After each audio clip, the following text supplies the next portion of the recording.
Sebab hanya Engkau yang layak menerima segala kemuliaan dan kekaguman kami. Biar karya-Mu ajaib dalam hati setiap kami. Apa yang tidak pernah kami pikir, tidak pernah kami bayangkan, Tuhan sediakan buat kami. Hari ini hamba berdoa dalam nama Tuhan Yesus. Didik kami Tuhan, ajari kami. Dari apa yang kelahir dari hati-Mu sendiri.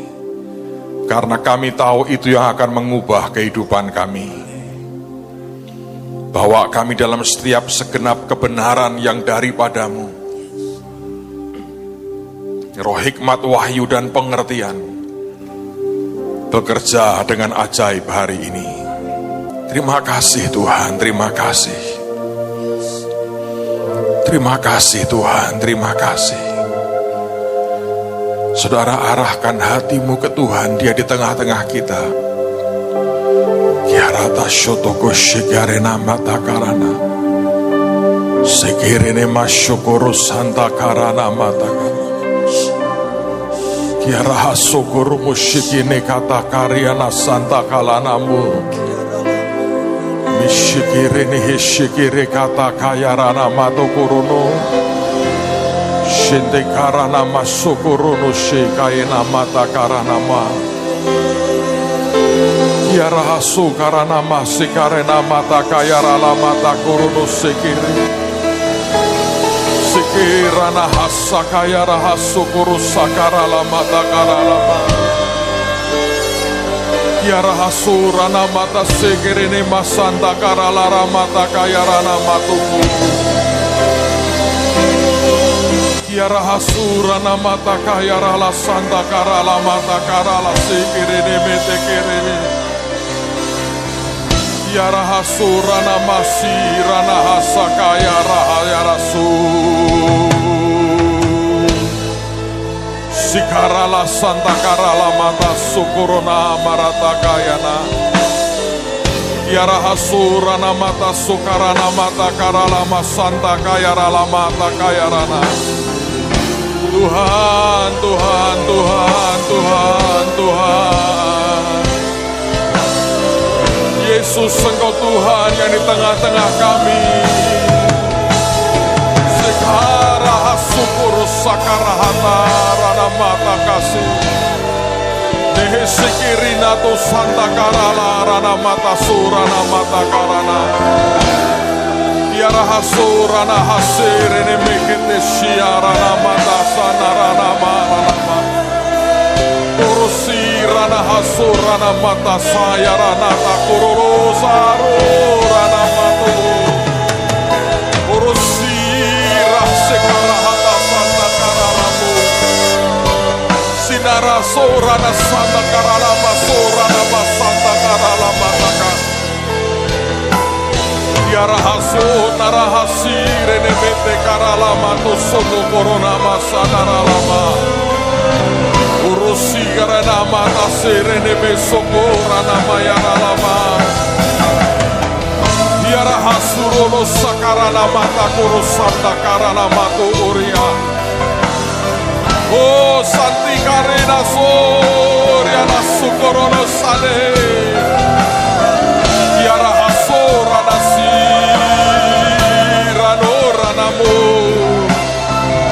sekerene rasura na mata kurunu sera na mataku. Yara hasor yana sini rana mosi rana hase. Merete sikarana nurusa kayara. Yara hasor rana sandare. Yana hasor sikarene.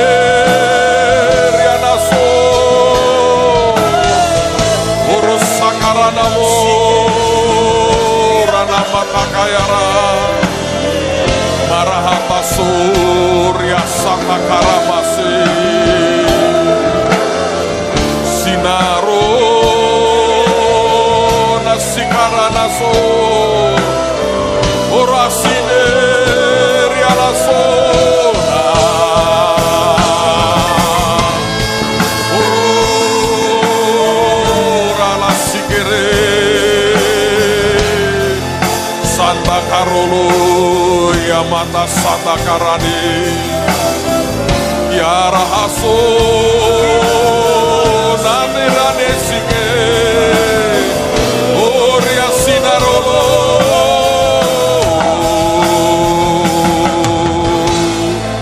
shikarata sata karina rasirene batakara. Ya Tuhan, ya Tuhan, ya Tuhan, ya Tuhan. Sata karana sukurusi rana batakara. Terima kasih Tuhan. Terima kasih Tuhan. Terima kasih Tuhan. Terima kasih Tuhan. Saudara, terima semua yang di alam surgawi yang Dia berikan buat kita.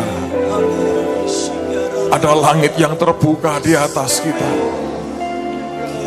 Anugerahnya sedang turun dengan ajaib. Anugerahnya sedang turun dengan ajaib. Anugerahnya sedang turun dengan ajaib. Tuhan, Tuhan, Syakarinata Nusata Karana. Terima kasih Tuhan, terima kasih. Terima kasih Roh Kudus, terima kasih. Terima kasih Tuhan, terima kasih. Kami bersyukur Tuhan, kami bersyukur. Thank you Lord. Terima kasih Tuhan. Terima kasih Tuhan. Terima kasih Tuhan. Terima kasih Tuhan. Terima kasih Tuhan. Terima kasih Tuhan. Terima kasih Roh Kudus. Terima kasih Tuhan.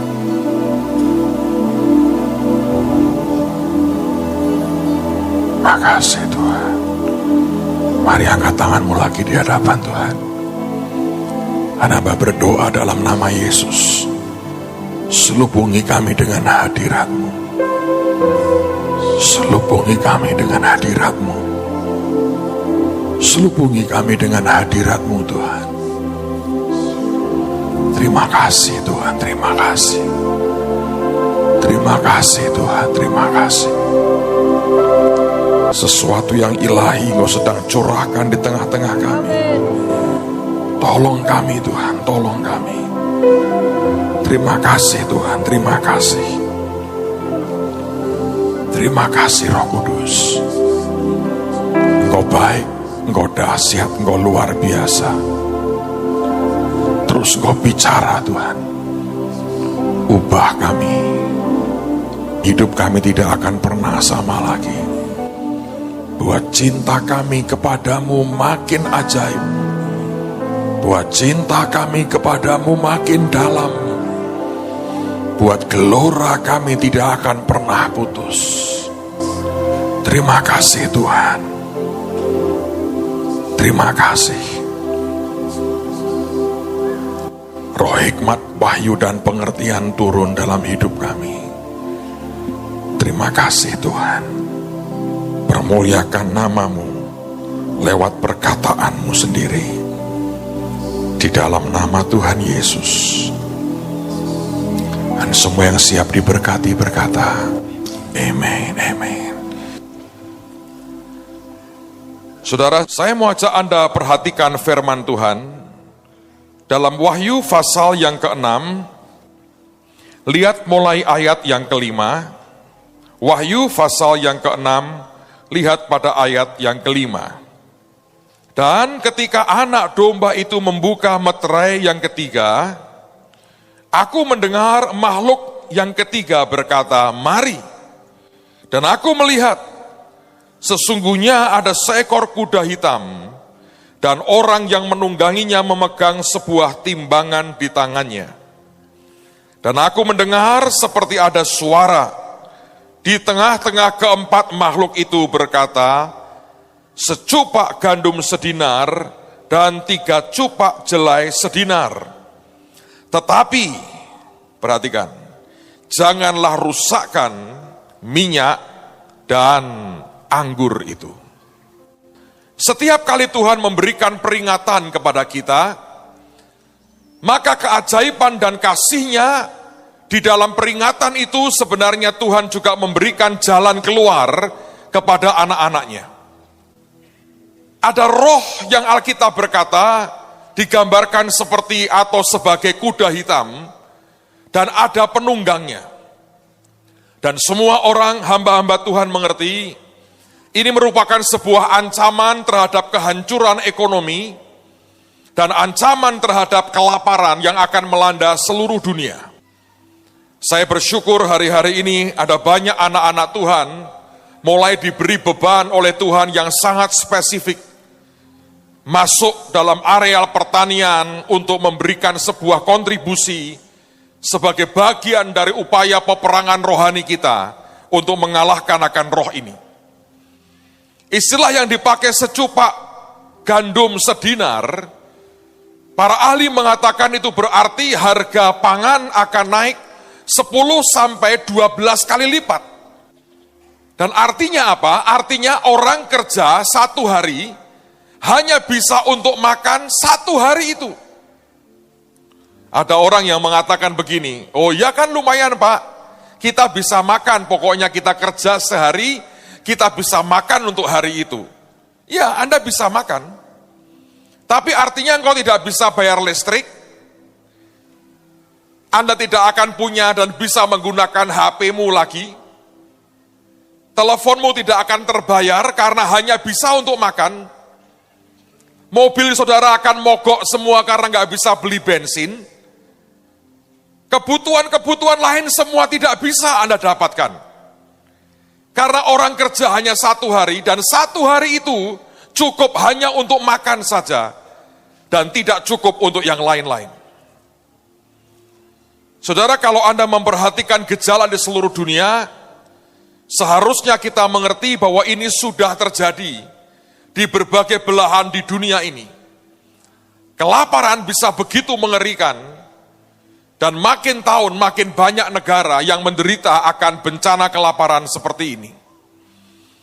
Sekarang orang mulai sadar bahwa alam sudah semakin tidak bisa diprediksi lagi.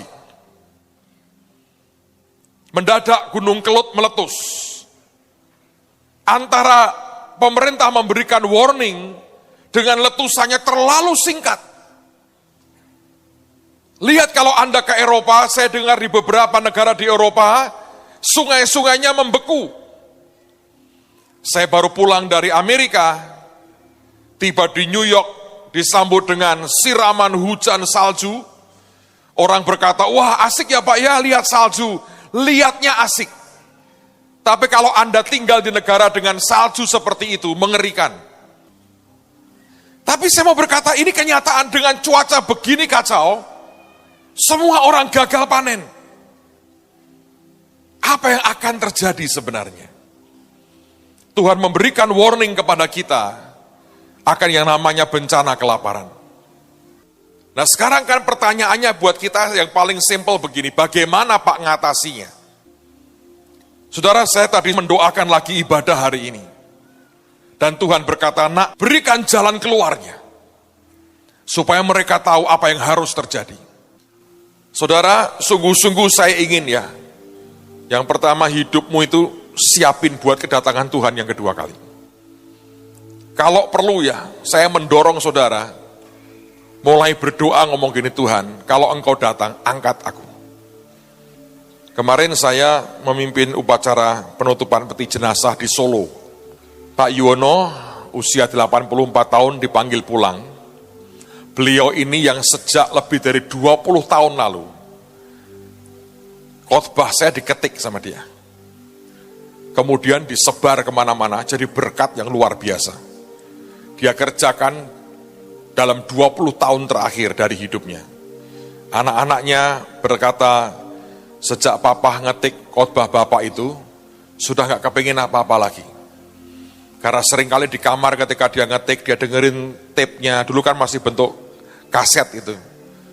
Berkali-kali dijamah Tuhan, nangis, hadirat Tuhan begitu kuat. Itu yang dia hidupi dalam 20 tahun terakhir dari hidupnya.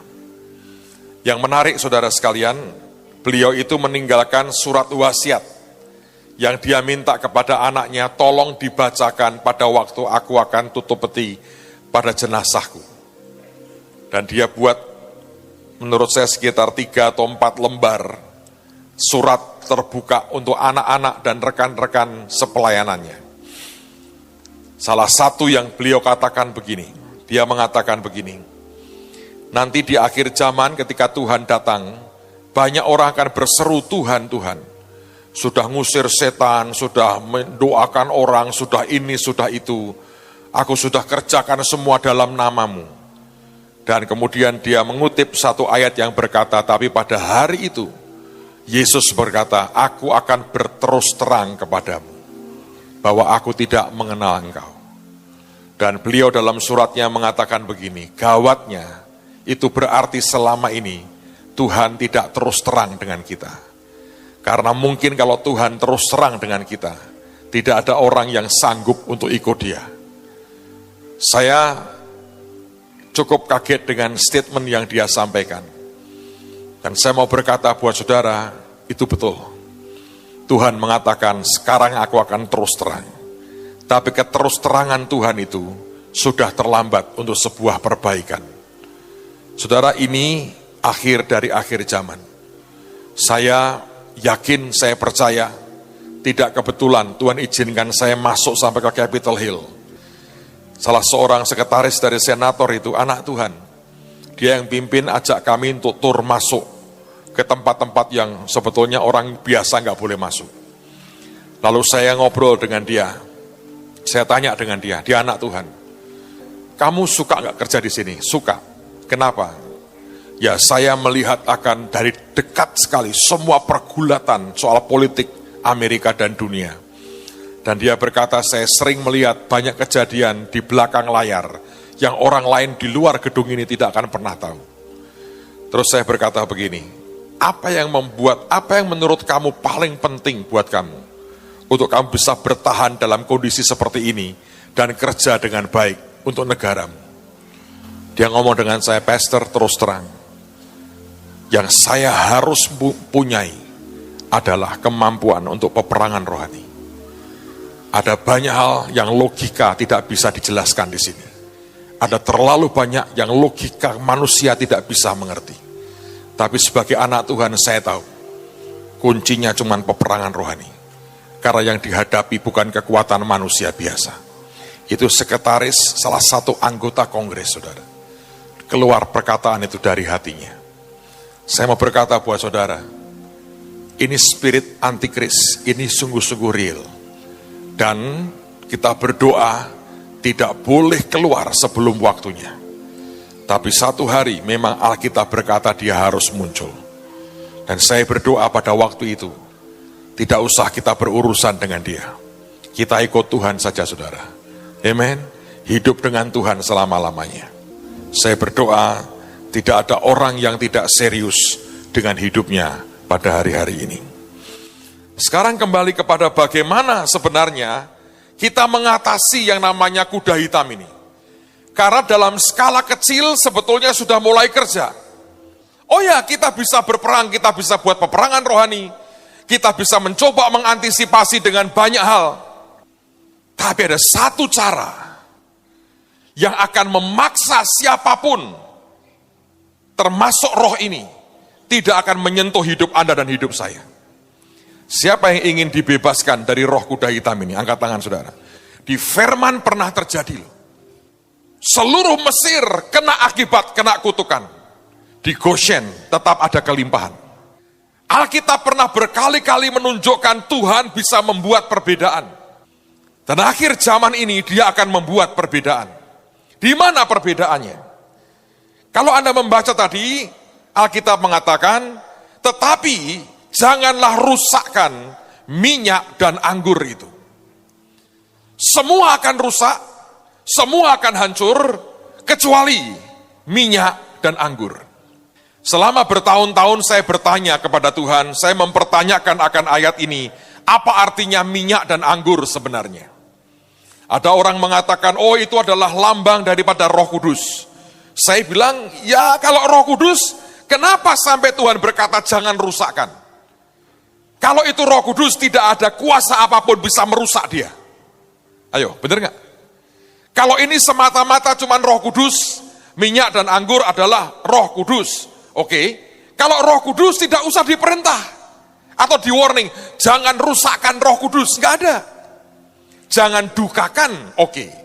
Tapi merusak dia, nggak bisa. Dia Tuhan, tidak bisa rusak. Bisa didukakan, tapi nggak bisa rusak. Ada yang mengatakan, oh ini simbol dari urapan dan passion. Saya tidak mengatakan itu salah. Tapi ada sesuatu di hati saya bilang Tuhan, ini ada satu kelompok yang dikategorikan minyak dan anggur, yang Alkitab berkata jangan dirusak. Dari pihak Tuhan, dia mengintervensi, kuda hitam ini tidak bisa semaunya. Tuhan berkata yang lain lu boleh touch, tapi minyak dan anggur jangan dirusak. Saya berdoa, saya belajar firman ini, saya bilang Tuhan apa sebetulnya minyak dan anggur ini? Dari pergumulan saya, dari saya mencoba untuk belajar, saya bertanya di mana sebetulnya ada ayat di firman yang bicara minyak dan anggur dan dipakai hanya dua bahan itu dan dipakai dengan ajaib.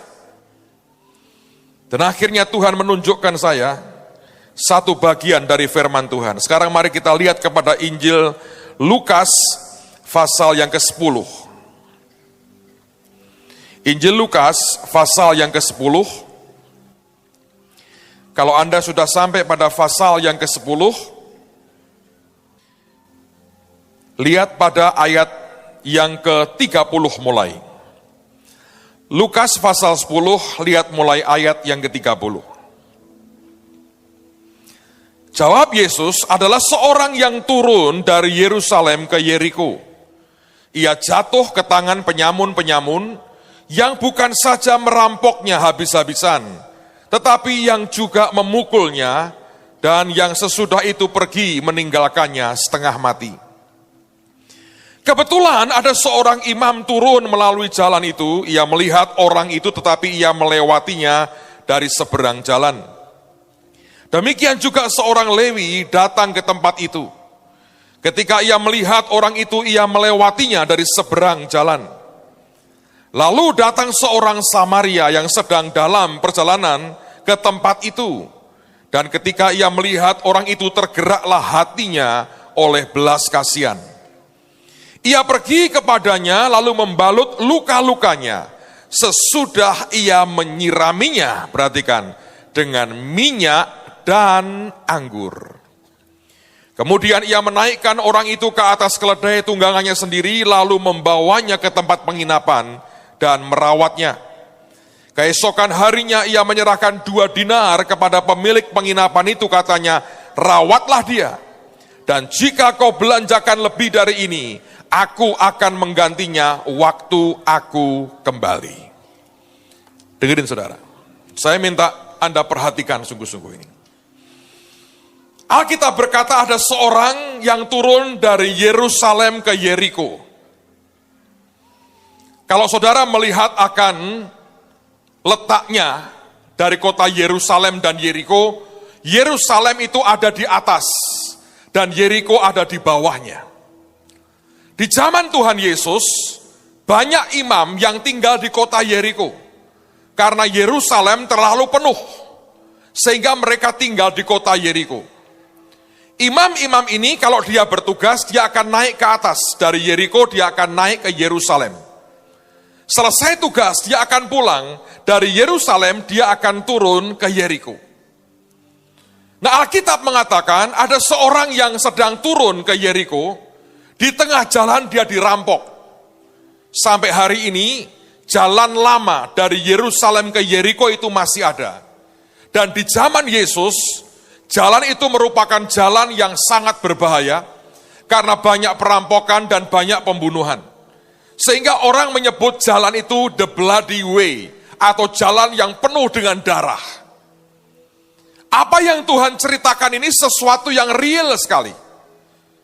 Tuhan tidak mengatakan itu merupakan true story, tapi setting latar belakangnya itu benar seperti itu adanya.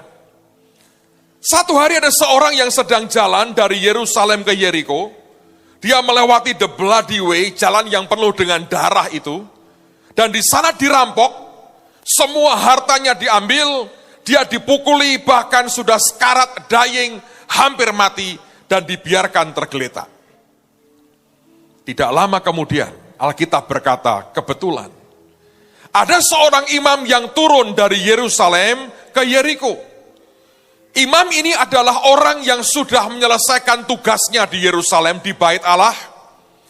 Dia selesai dengan semua jabatan dan pekerjaan liturginya, lalu kemudian dia turun kembali ke Yeriko, dan kemungkinan Yeriko merupakan tempat tinggalnya.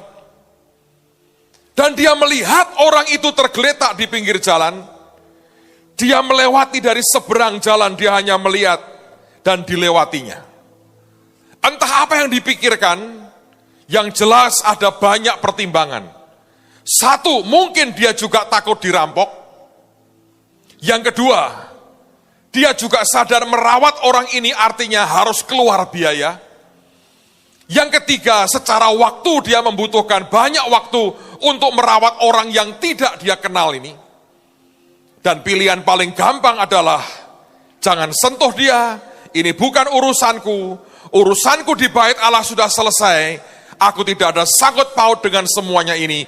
Dan dia pinggir ke arah yang lain, dan dia melanjutkan akan perjalanannya.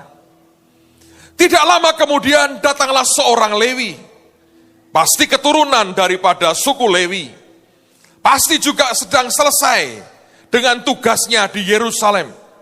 Dia melewati akan jalan yang sama, dan dia melihat akan orang yang sama. Dilihatnya masih hidup, tapi sudah sekarat, hampir mati. Untuk menolong orang berpikir, jangan-jangan perampoknya belum pergi terlalu jauh.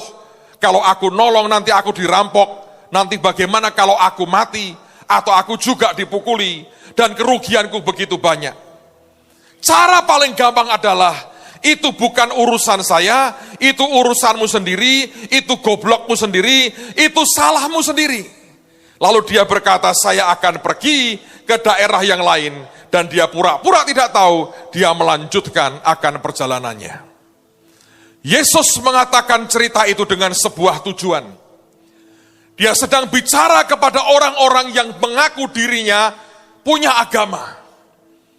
Dia bicara kepada orang-orang yang mengaku dirinya menyembah akan Tuhan Allah Jehovah.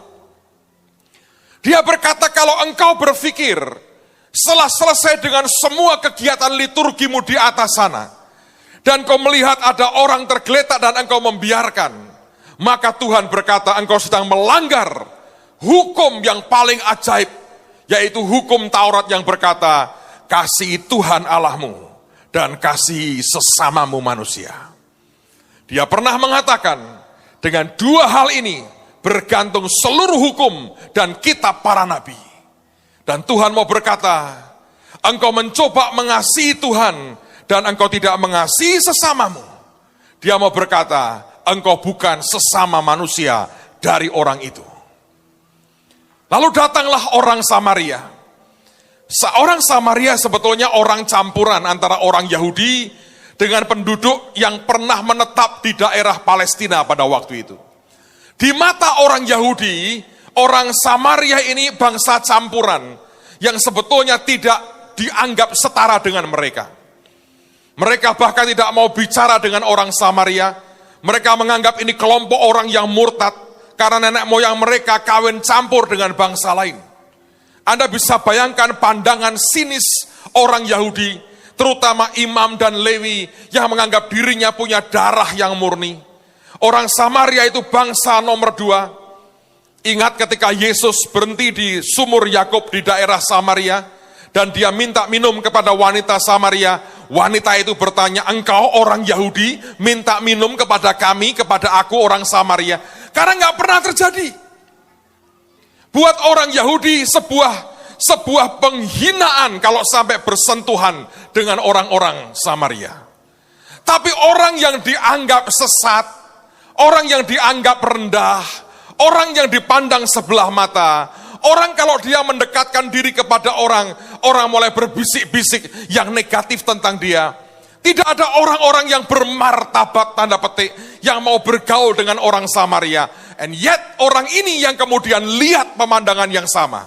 Dia turun dari keledainya, dia hampiri orang ini, dia rawat, dia curahkan minyak dan anggur, dan kemudian dia bawa ke rumah penginapan, dia bayar semuanya, dan dia rawat sampai semuanya beres. Saudara, Anda boleh lihat Alkitab dari Kejadian sampai Wahyu.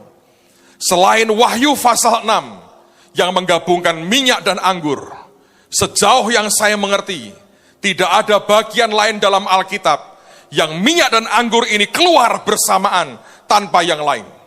Kalau digabung dengan gandum banyak, saudara. Tapi yang khusus hanya minyak dan anggur muncul lagi, hanya ada pada Lukas pasal yang ke-10. Ketika orang Samaria memakainya untuk menolong orang yang tergeletak dan tidak berdaya di tepi jalan. Ketika saya berdoa, Tuhan berkata begini, nak, dunia akan mengalami goncangan. Secara ekonomi sedang terjadi. Kalau Anda lihat di Amerika, saya terus terang kaget. Makin hari saya melihat airport makin sepi. Serius. Dulu airport mereka, domestik itu seperti terminal bis, saudara. Penuh sesak orang. Sekarang semua sepi. Saya bukan ahli ekonomi. Saya tahu ekonomi sedang slow down di Amerika. Belum terjadi pemulihan seperti yang orang duga. Saya sedang melihat keruntuhan mulai terjadi. Moral sudah mulai makin hancur. Di mana-mana saya perhatikan, orang sudah goyah dengan siapa mereka berharap. Kalau Anda baca ini, nanti pada puncaknya, waktu kuda hitam ini muncul, keruntuhannya akan luar biasa. Tetapi dari mulut Tuhan berkata, jangan rusakkan minyak dan anggur. Siapa yang ingin dapat jalan keluar dari Tuhan buat masalah ini? Dengerin baik-baik. Saudara akan termasuk orang yang terlindungi dari semuanya. Kalau engkau adalah minyak dan anggur. Kalau dalam hidupmu ini ada minyak dan anggur. Yang tiap kali Anda melihat orang yang menderita, tanganmu terulur. Melihat orang yang dying, yang sekarat, engkau berhenti dan kau ulurkan tanganmu. Kalau kita hidup seperti Imam dan Lewi, Anda berpikir hanya ibadah di gereja dengan semua keajaiban hadirat Tuhan, itu sudah cukup dan segala-galanya. Engkau keluar dari gereja, lihat orang menderita di sana di sini dan engkau berkata itu urusan mereka. Artinya minyak dan anggur tidak ada dalam hidupmu. Justru saya mau berkata buat saudara, akhir zaman ini Tuhan ingin dari gerejanya keluar minyak dan anggur. Dan gereja menjadi minyak dan anggur. Setiap kali ada orang yang menderita, anak-anak Tuhan di baris terdepan untuk mengulurkan tangan dan menyembuhkan akan luka yang ada. Saudara, saya tiba di New York, dijemput oleh beberapa saudara, anak-anak Tuhan, orang Indonesia. Dan kalimat pertama yang keluar dari mulut mereka, mereka berkata begini, Pak, saya sudah baca, Pak, apa yang gereja dan terang bangsa buat dalam sekian minggu terakhir. Banjir kan, Pak, di mana-mana. Saya lihat fotonya, saya lihat bagaimana makanan didistribusikan. Saya kaget.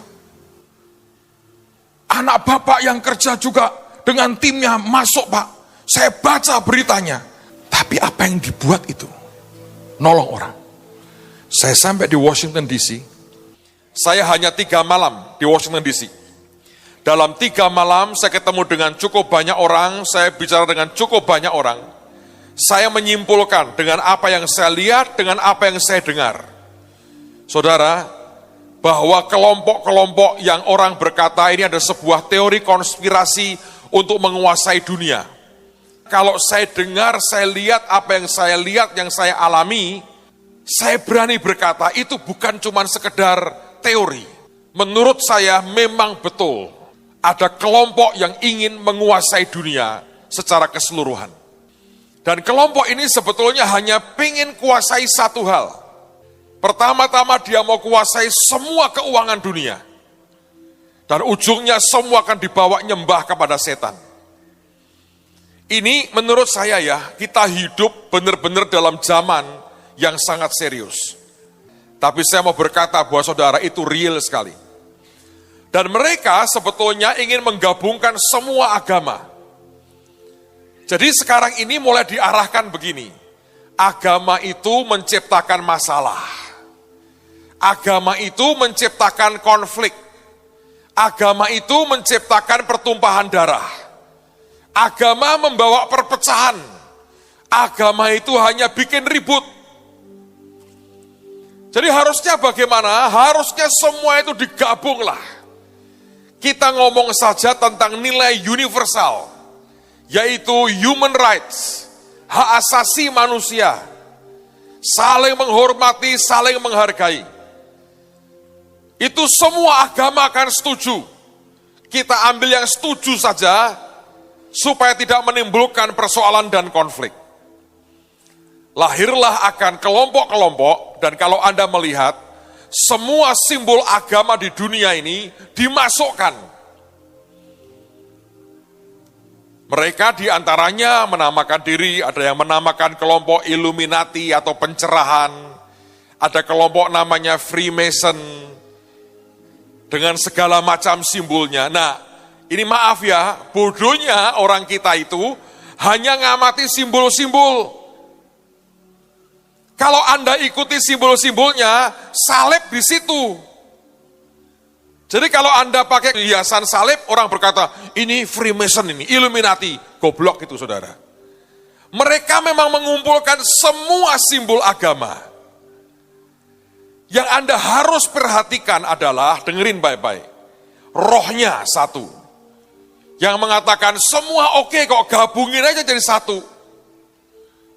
Itu akan membawa tidak ada yang namanya benar atau tidak benar. Itu akan membuat perkataan Tuhan yang mengatakan, akulah jalan, kebenaran, dan hidup. Tak seorang pun sampai kepada Bapa kecuali melalui aku. Itu tiba-tiba akan hilang. Karena orang mengatakan ada banyak jalan ke Roma. Tidak harus lewat Yesus. Asal baik bereslah. Dan itu spiritnya. Nah, kita ini terjebak pada simbol-simbolnya. Kita merasa hebat. Kita berpikir aku ini seorang peneliti luar biasa. Anda sedang disesatkan. Karena semua simbol dipakai.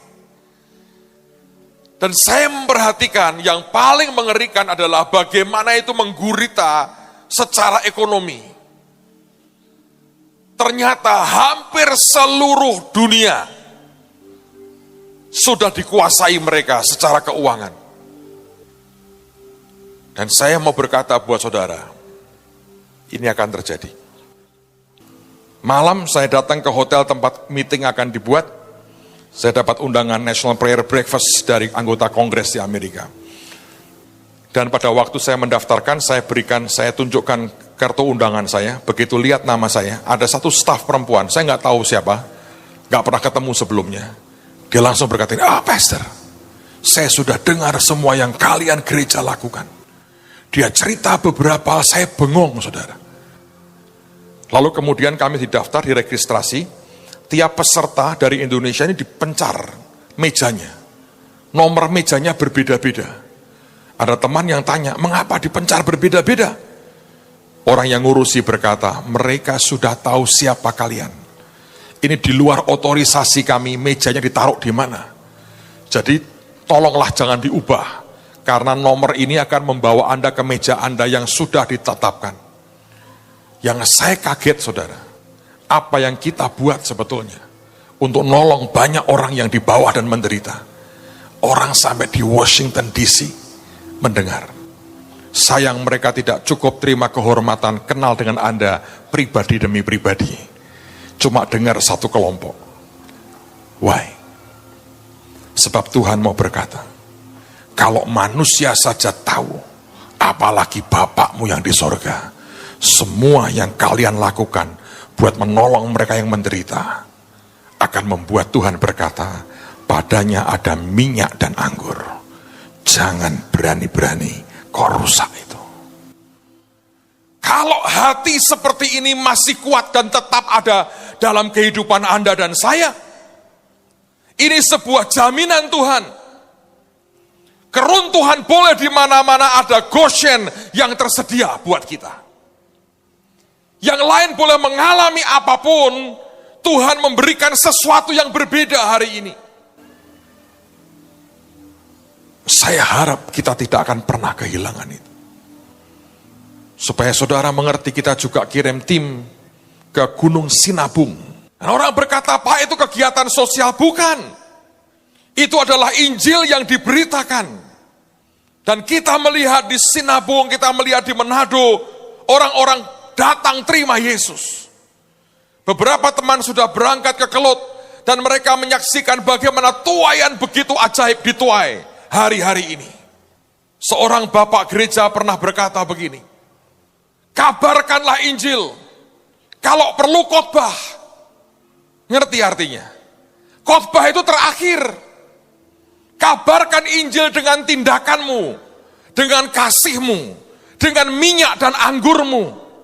Itu akan membuat saudara dengan sendirinya masuk golongan yang tidak akan pernah dirusak ketika kuda hitam itu akan dilepas. Tuhan punya cara untuk memelihara anak-anaknya. Tuhan punya cara melindungi saudara. Tuhan punya cara. Dan dia sudah buktikan dari abad ke abad. Dia membuat perbedaan antara orang yang takut akan dia dengan yang tidak takut akan dia. Dan akhir zaman ini, dia bisa membuat perbedaan. Dan dia akan buat perbedaan lagi. Nah, dengerin baik-baik saudara. Untuk bisa mengatasi kuda hitam ini dalam kehidupan kita, saudara, Anda mesti berhikmat, Anda mesti bijaksana, Anda mesti ngitung. Kita harus berhikmat, dan kita mesti ngitung. Nah, banyak anak Tuhan sebetulnya nggak ngerti bagaimana menghitung, hidup tidak bijaksana, dan sebagainya. Saudara, saya ini percaya Tuhan sangat ingin memberkati Anda dan saya. Ketika saya perjalanan ke Amerika, ada seorang saudara berkata, Pak, saya mau bersaksi. Ketika saya dengar kesaksiannya, saya berkata, benar nih, Tuhan ini sebetulnya ya, sangat antusias kalau ingin memberkati Anda dan saya. Dia cerita begini, kemarin Pak, pagi-pagi jam 2:30, Tuhan bangunkan saya 2:30 pagi katanya. Ya pada waktu saya dibangunkan 2:30 itu Tuhan ngomong begini, doa nak, hari ini aku mau memberkati kamu, doa. Jadi dia doa sungguh-sungguh, bilang Tuhan aku mau terima berkatmu, dia doa sungguh-sungguh, dia kawal dengan doa berkatnya. Selesai berdoa, dia tidur lagi. Jam 10 pagi, duit masuk tanpa diduga, 100 juta. Tapi kalau saya membaca begini, loh Tuhan mau memberkati aja, sudah ngomong-ngomong dulu. Nanti ya kamu tak berkati ya, ayo doa, jangan sampai hilang, jangan sampai hilang. Ngerti nggak saudara? Tuhan ingin Anda semua diberkati. Tapi masalahnya orang dunia ini seringkali lebih cerdik dari kita. Saya ngalami sebuah pengalaman di Jepang, sebetulnya beberapa pengalaman. Saya mau cerita satu aja. Saya bilang dengan teman-teman saya, aku pengen cari card holder. Apa itu? Tempat kartu nama itu loh. Cari ini kok mahal ya, cuma gitu kok mahal. Muter. Satu hari kami masuk ke satu kali kami masuk ke toko saudara. Saya masuk toko, lalu kemudian saya lihat, wah ini rodok keren nih. Sedikit menggunakan teknologi. Warnanya saya suka, warnanya biru. Menurut saya baguslah yang saya pegang ini. Lalu saya bilang, berapa ini harganya? Menurut saya, di toko itu, dari semua barang yang dia jual, card holder ini, tempat kartu nama ini, menurut saya yang paling murah harganya. Dibandingkan dompet, tas, jas, dasi, apapun yang mereka punya, menurut saya ini merupakan barang yang paling murah. Saya mau tunjukkan kepada saudara. Nih ya, orang dunia itu hebat sekali. Anak-anak Tuhan harus belajar dalam beberapa hal, tidak semua. Sudah saya beli kan barang ini, saya beli, kami bayar nih. Bayarkan saudara. Nah setelah bayarkan, itu barang dia masukkan di box, dimasukkan di tas tenteng kecil. Setelah saya bayar, saya diberikan tanda terimanya, ya saya mau ambil dong barangnya. Uang itu kan sudah dibayar. Nggak boleh. Dia tanya begini, apakah mau belanja yang lain? Oh saya bilang tidak. Mari saya antar sampai ke depan. Jadi dia bawain tas kecil itu, dibawain saudara. Saya di sampingnya dengan teman-teman yang pergi dengan saya itu. Kemudian sampai di depan pintu. Sampai keluar. Setelah keluar, ini orang Jepang ini. Pria, pakai jas, agak kurus. Dengan dua tangan dia serahkan tas kecilnya. Saya terima, terus dia bungkuk begini saudara. Tak pikir ya, saya menyapa ya ikut bungkuk begini toh. Saya naik, masih begini dia. Sampai ini gini saudara, ini kan di depan itu ada eskalator, tangga, ban, berjalan, turun itu. Jadi kami turun toh. Ya tidak pakai tangga kan turunnya kan, gitu kan turun kan saudara. Jadi waktu saya turun, dia masih begini. Sampai teman-teman jabil-jabilan, bahasa Jawa ini, delok. Sampai kami nengok-nengok begini saudara. Sampai kami turun ke bawah, dia masih begini. Sampai kami begini-begini, belum bergerak, dia masih begini. Kalau di Semarang ada orang beli barang paling murah yang Anda jual, nyoh bayar karepmu. Mental karepmu itu loh saudara. Wah saya terkesan nih. Pak, kalau Bapak ke Osaka, apakah Bapak akan mampir lagi? Kalau masih ingat itu tokonya apa, saya mampir mungkin. Hanya karena kepengen ketemu sama orang ini, saudara. Lalu di Amerika, di Washington DC, saya ketemu sama satu orang Jepang tua sekali. Lulusan Amerika, bahasa Inggrisnya bagus. Saya tak kantongin dulu ininya. Bahasa Inggrisnya bagus. Dan saya ngobrol dengan dia, saya tanya, Jepang sekarang bagaimana? Dia dengan bangga berkata, Jepang dikenal memproduksi akan teknologi, barang-barang teknologi. Tapi saya harap kamu mengerti Pak Pendeta, Jepang itu memproduksi manusia-manusia berkualitas. Waduh, saya pikir betul. Kami naik taksi, mau balik ke hotel. Sopirnya itu sudah tua-tua. Tadi saya ngobrol dengan Pak Yos, bagaimana ini tim Kaleb kita, bagaimana memberdayakan orang-orang lanjut usia tetap produktif. Wah, susah. Di Cina, di Taiwan, di Hong Kong, di Jepang yang saya lihat itu mereka di Singapura itu kerja di airport, di janitor, tempat bersihin WC. Di sini kong kita bilang kong, WC, kurang ajar wong tua. Penghinaan, di sana kerja. Di Jepang sopir taksi tua-tua. Satu hari dia pakai GPS tuh. Yang mungkin kan satu hari itu saudara. Salah belok. Sadar salah, dia berhenti. Begini, kita ngomong Jepang, ya kita menerjemahkan, yopo karpe. Akhirnya kita ngerti, oh salah belok, itu argonya mau dipos loh. Supaya kamu jangan bayar lebih mahal, mau dipos. Kita yang sungkan, wis ora usah kong, ora usah mboten. Kalau kita, saudara, argonya kuda, kotak. Tidak kesasar pun pura-pura nyasar. Yang satu kalau orang sudah selesai dilayani, pengen balik. Yang satu lagi tidak pengen balik karena kapok. Nah, ini kan sebetulnya yang Alkitab berkata, memang kita suruh ngitung bilangan itu. Tapi butuh hikmat, butuh bijaksana, butuh ngitung.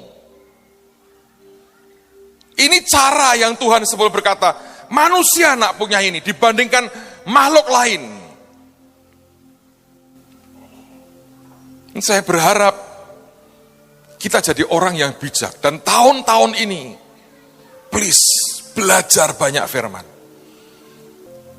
Saudara akan jadi orang yang sangat bijak. Karena firman itu luar biasa. Dari mana Pak? Tak ajari nih, cara mikirnya.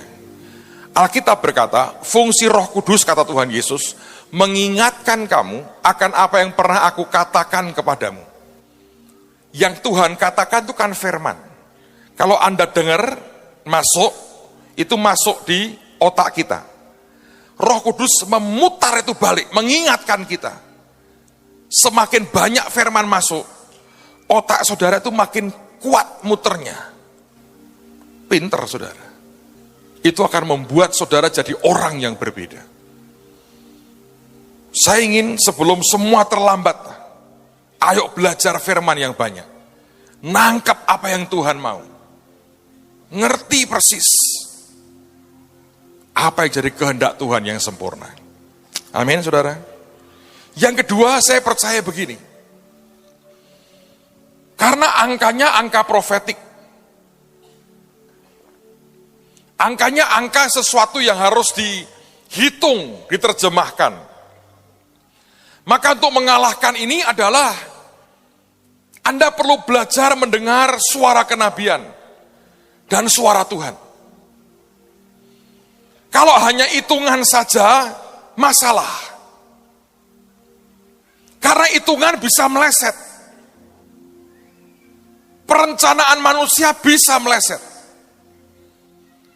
Kalau Anda tidak ada roh Tuhan, habis. Saya bersyukur dengan acara yang dibuat teman-teman dewasa muda hari Valentine. Dan kita undang begitu banyak anak-anak youth.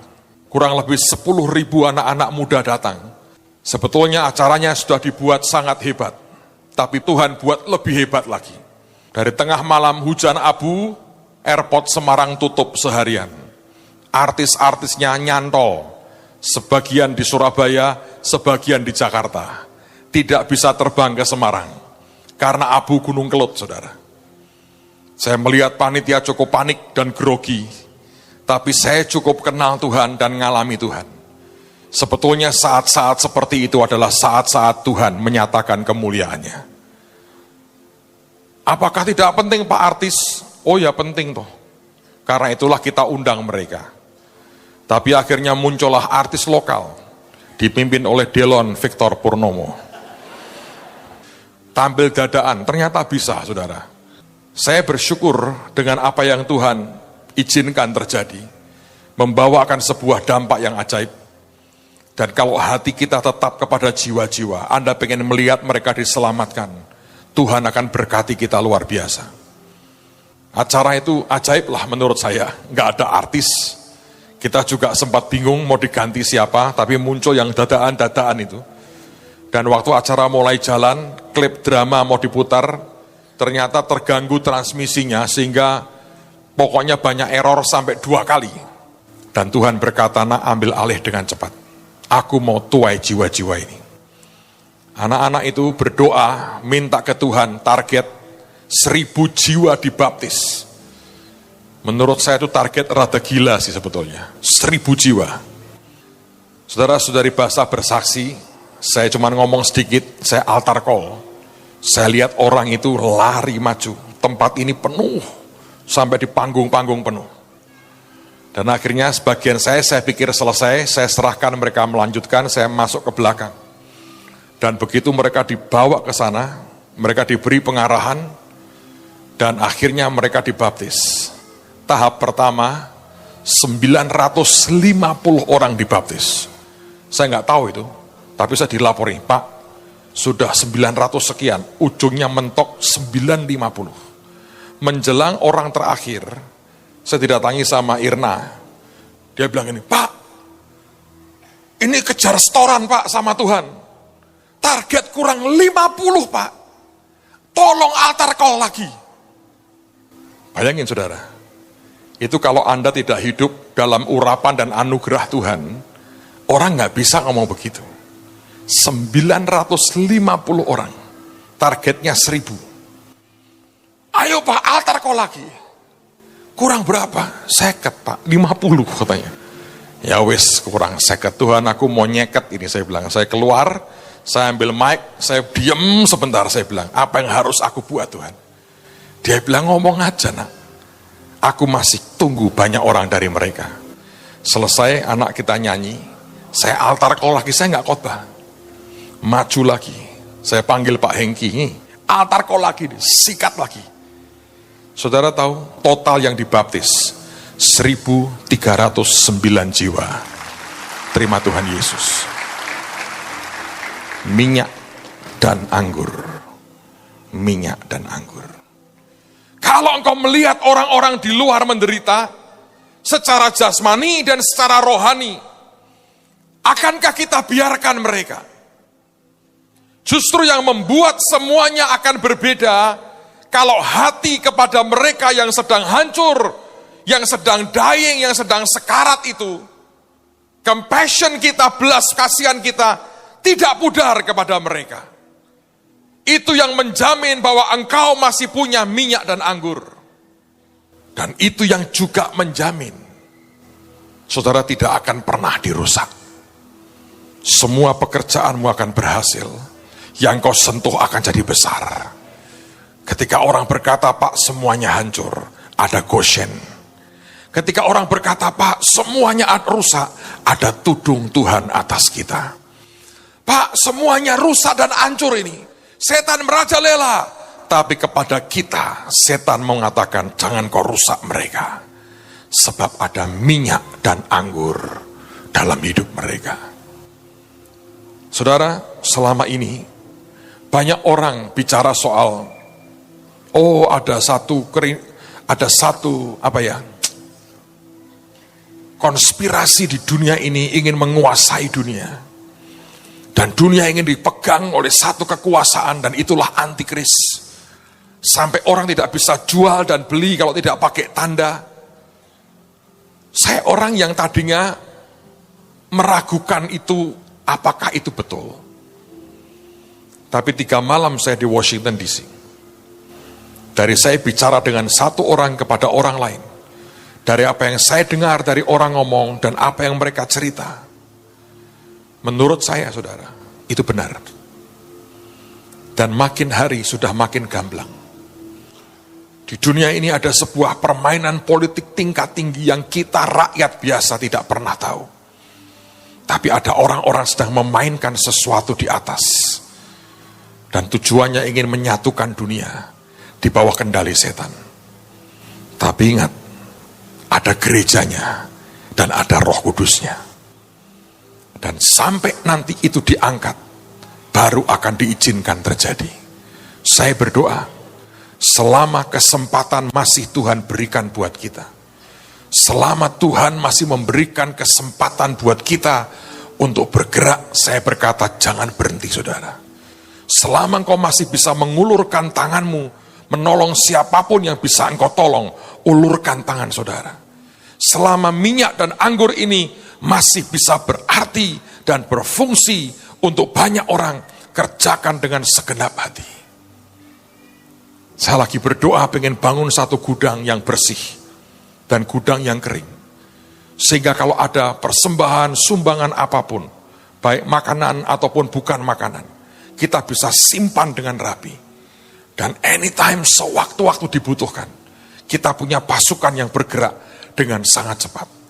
itu akan menjamin saudara, minyak dan anggur hidup kita akan terus dialirkan dengan cara Tuhan yang luar biasa.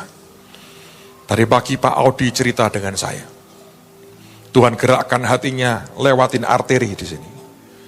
Dia ketemu dengan satu orang tukang becak. Tukang becak ini menurut saya setengah gelandangan. Mungkin diusir istrinya, saya nggak tahu. Becaknya ini dipakai untuk dia kerja. Tapi di becak itu dicerantelin banyak kebutuhannya macam-macam. Saya nggak tahu bagaimana dia tiba-tiba nyamperin, disamperin aja. Bapak ini sedang memasak sesuatu. Tapi yang dimasak ini baunya menyengat sekali. Dan Pak Audi ini bilang, Pak, boleh nggak dibuka itu apa? Oh jangan Pak, tolong jangan Pak. Dipaksa dibuka. Ketika dibuka saudara, ngeri sekali. Itu menurut saya ya, deskripsinya itu. Mungkin itu jangan gori, entah gudeg, entah lodeh gori atau apa. Terus telur asin yang sudah busuk. Dan ini gorinya juga sudah busuk. Digodok. Dan itu mau dipakai untuk makan dia. Di tempat yang gak jauh dari kita loh. Masih ada orang hidup seperti itu. Sampai harus dirayu untuk dibuang. Dan dia bertahan. Saya nanti makan apa Pak? Ini yang saya makan. Loh kamu telur dapat dari mana? Itu warung-warung di situ. Yang sudah nggak laku, yang basi dibuang, saya ambil. Jadi itu dipungut dari sampah, dimasak lagi. Saudara tahu apa yang terjadi? Diomongi tentang Tuhan Yesus. Pak Sarwoni berkata begini, saya dari kecil sampai SMP, saya ikut Yesus. Kristen saya ini Pak. Dari SMP sampai sekarang, tidak jelas agama saya apa. Saya meninggalkan Tuhan Pak. Dan berujung seperti itu. Sampai SMP. Dia ikut Tuhan Yesus. Kemudian dia tinggalkan Tuhan. Diajak doa, terima Yesus mau. Bahkan sudah janjian. Saya mau dibaptis Pak. Saya mau kembali kepada Tuhan Yesus. Modalnya nasi bungkus 2. Ini buat makan Anda siang ini, yang ini buat makan malam. Tolong buang itu, makanan basi. Minyak dan anggur. Sampai hari ini masih powerful. Orang-orang yang tidak berdaya.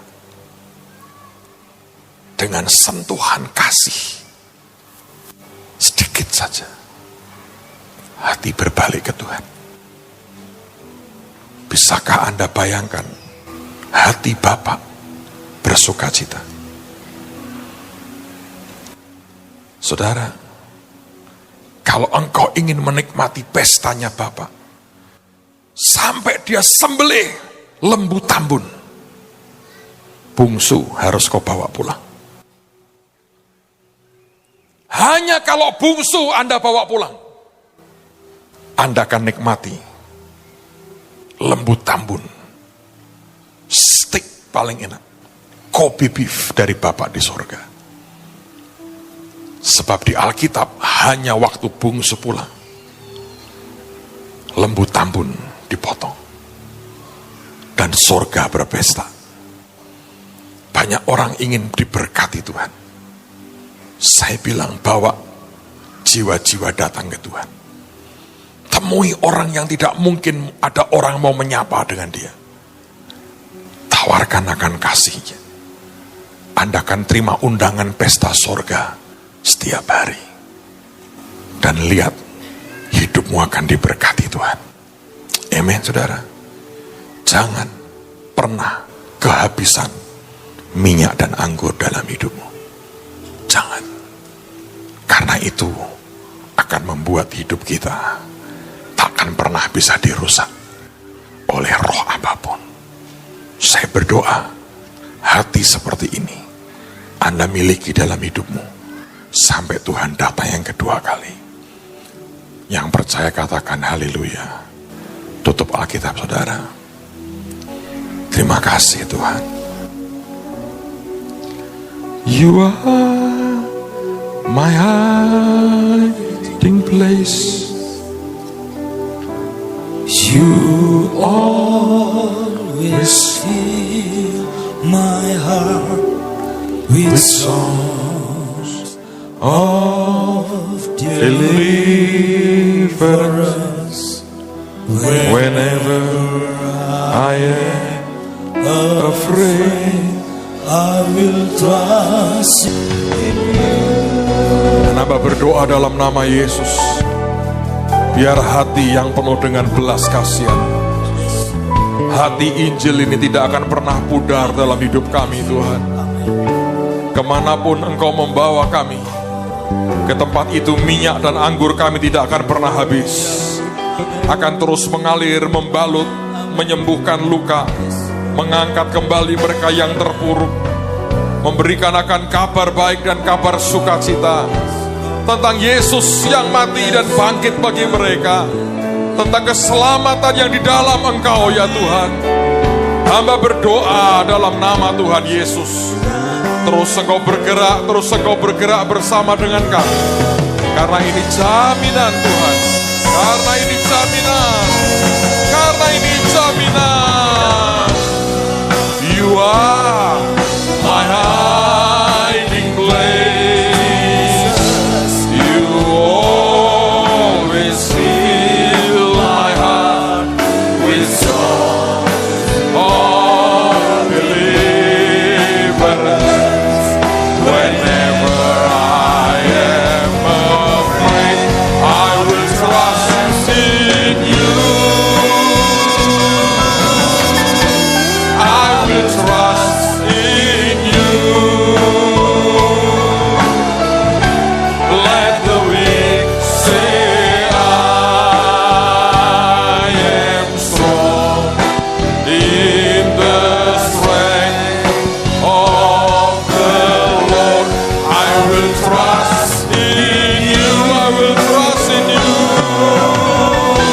I will trust in you. Let the weak say I am strong in the strength of the Lord. I will trust in you. You are my hiding place. Terima kasih Tuhan. Terima kasih Roh Kudus.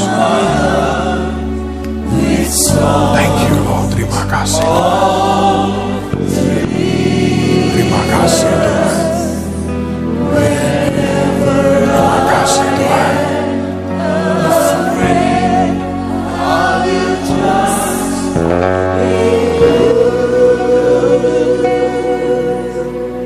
Saudara,